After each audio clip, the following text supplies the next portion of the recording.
একজন বহিষ্কৃত নেত্রী তিনি বলেছেন তার কোনো কর্মীকে যদি কেউ আঘাত করে, তার কোনো কর্মীকে যদি কেউ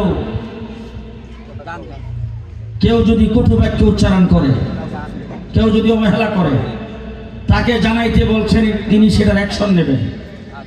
আমিও বলতে চাই, আমার কোনো কর্মীকে যদি আঘাত করে, আমার কোনো কর্মীর গায়ে যদি কেউ টুকা দেয়, আমারও সেটা দেখার আছে, আমিও সেটা দেখব।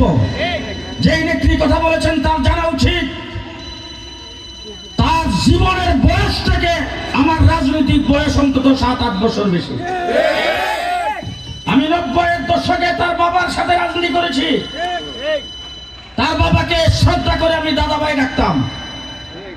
তিনি আজকে এখানে বড় বড় কথা বলবেন, আর আমার একজন লিডারের বিরুদ্ধে উনি নোটিশ দিবেন, ইনশাল্লাহ সেই নোটিশ আমিও দিতে পারি।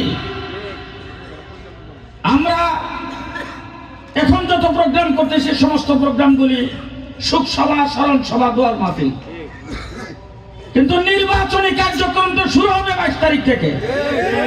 আমি এখন জিজ্ঞেস করতে চাই, প্রশাসনের বাইরে যারা এখানে আসছেন, তিনি যখন সম্মেলন করতেছেন, তিনি যখন জায়গা জায়গা যাইতেছেন, তিনি যখন বক্তব্য রাখতেছেন, তিনি কি সুখ পালন করতেছেন? সমস্ত কার্যক্রম, সমস্ত চলাফেরা, সমস্ত ওয়াক, সব নির্বাচনে আচরণ বিধি লঙ্ঘন।